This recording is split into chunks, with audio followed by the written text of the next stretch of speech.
Godavari కనిలోని TBGKS కేంద్ర కార్యాలయంలో బుధవారం బీఆర్ఎస్ టీబీజీకేఎస్ ఆధ్వర్యంలో తెలంగాణ సిద్ధాంతకర్త ప్రొఫెసర్ జయశంకర్ సార్ జయంతి వేడుకలను ఘనంగా నిర్వహించారు.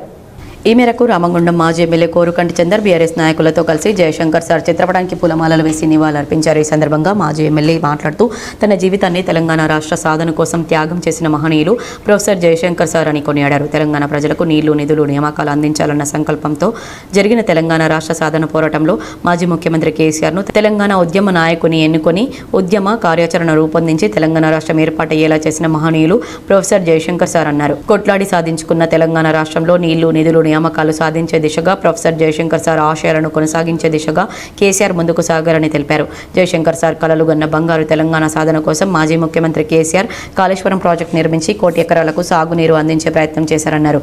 కానీ నేడు కాంగ్రెస్ ప్రభుత్వం కాళేశ్వరం ప్రాజెక్టును నీరుగారుస్తూ కన్నెపల్లి పంప్ హౌస్ నుండి నీటిని ఎత్తిపోసే అవకాశం ఉన్న నీటిని ఎత్తిపోయకుండా రైతుల పొలాలను ఎండబెడుతుందని ఆరోపించారు. తెలంగాణ రాష్ట్ర సాధనలో నీళ్లు, నిధులు, నియామకాల కోసం సాగినటువంటి యొక్క పోరాటంలో తెలంగాణ భావజాలాన్ని ప్రతి ఇంటింటికి కూడా చేరేటువంటి విధంగా ఉద్యమ పాఠాలు నేర్పినటువంటి మహానీయుడు ప్రొఫెసర్ జయశంకర్ సార్ 60 ఏళ్ళ ఈ తెలంగాణ సాధన ఉద్యమంలో తెలంగాణ ఉద్యమం కోసం కేసీఆర్ గారి నాయకత్వంలో మాత్రమే ఈ తెలంగాణ సిద్ధిస్తుంది. వారి నాయకత్వాన్ని ముందు నడిపిస్తామని చెప్పేసి అనేక మంది ఉద్యమకారులతో, మేధావులతో సమావేశాలు ఏర్పాటు చేసి కేసీఆర్ గారిని భుజం తట్టి తప్పకుండా మీరు తెలంగాణ ఉద్యమాన్ని భుజాన వేసుకోవాల్సిందే అని చెప్పేసి వారికి చెప్పి వారిని ముందుండి నడిపించినటువంటి మహనీయుడు ప్రొఫెసర్ జయశంకర్ సార్. తెలంగాణ రాష్ట్రం కోసం ప్రాణాలను సైతం ఇచ్చేటువంటి విధంగా పురికొల్పినటువంటి ఉద్యమ నాయకుడిని పురికొల్పినటువంటి నాయకుడు మహనీయుడు ప్రొఫెసర్ జయశంకర్ సార్.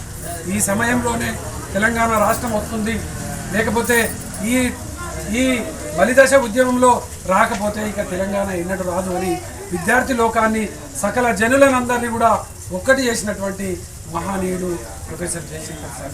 వారి నేతృత్వంలో ఈ తెలంగాణ రాష్ట్రము ఏ విధంగా ఉండాలని చెప్పేసి ముందుగానే ఒక ప్రణాళిక, ఒక రూపకల్పన చేసినటువంటి మహనీయుడు ప్రొఫెసర్ జయశంకర్ సార్. అందుకే కేసీఆర్ గారి నాయకత్వంలో 10 ఏళ్ల కాలంలో నీళ్లు, నిధులు, నియామకాల మీద ప్రత్యేకమైనటువంటి దృష్టి పెట్టి నీళ్ల కోసం కాళేశ్వరం ప్రాజెక్టు లాంటి నిర్మాణాలు, అనేక ప్రాజెక్టులు నిర్మాణం చేసి చెరువుల పూడికి తీత నుండి ప్రతి ఎకరానికి కూడా నీళ్ళు అందించే విధంగా, నీళ్ల సమస్య లేకుండా చేసినటువంటి విధంగా ఆలోచన పురికల్పినటువంటి మహనీయుడు ప్రొఫెసర్ జయశంకర్ సార్.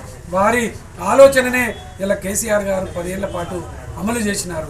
ఉద్యోగాల కోసం, నిధుల కోసం తెలంగాణ రాష్ట్రంలో ఉన్నటువంటి ప్రతి వనరులను కూడా ఉపయోగించుకోవాలి. ఈ ప్రాంతంలో ఉన్నటువంటి ప్రతి ఒక్క పౌరుడు కూడా ఆత్మగౌరవంతో జీవించాలనేటువంటి గొప్ప ఆలోచనతో ఈ యొక్క తెలంగాణ ప్రభుత్వం కేసీఆర్ గారి నాయకత్వంలో ప్రొఫెసర్ జయశంకర్ సార్ ఆశయాలకు అనుగుణంగా నడిచింది. రేపు రాబోయేటువంటి కాలంలో వారి ఆశయ సాధన కోసం గౌరవనీయులు తెలంగాణ తొలి ముఖ్యమంత్రి వర్యులు కేసీఆర్ గారి వెంట ఈ యొక్క ప్రాంతంలో ఉన్నటువంటి ప్రతి ఒక్క బిడ్డ కూడా వారి ఆశయ సాధన కోసం ముందుకు నడుస్తున్నటువంటి నేపథ్యంలో వారి ఆశయాలను సాధించిన రోజే వారికి ఘనమైనటువంటి నివాళులు అర్పిస్తాం. కాబట్టి ప్రతి ఒక్కరు కూడా ప్రొఫెసర్ జయశంకర్ సార్ ఆశయ సాధన కోసం మనమందరం కూడా నడుం బిగిద్దాం. ఈ యొక్క తెలంగాణ రాష్ట్రాన్ని కొట్లాడి తెచ్చుకున్నటువంటి యొక్క రాష్ట్రాన్ని మనం కాపాడుకుందాం. ఈ కార్యక్రమంలో బీఆర్ఎస్ టీబీజీకేఎస్ నాయకులు గోబు ఐలయ్య, యాదవ్ మారుతి, కల్వచర్ల కృష్ణవేణి, బాది అంజలి, జనగామ కవిత, సరోజిని, గుర్రం పద్మ, కనకలక్ష్మి, సుజాత, పర్లపల్లి రవి, జేవి రవి, చల్ల రవీందర్ రెడ్డి, కిరణ్, నీరటి శ్రీనివాస్, వెంకటేష్, పిల్లి రమేష్, కుర్రా రామరాజు, హరికృష్ణ, సత్తు శ్రీనివాస్, శ్రావణ్, చింటూ తదితరులు పాల్గొన్నారు.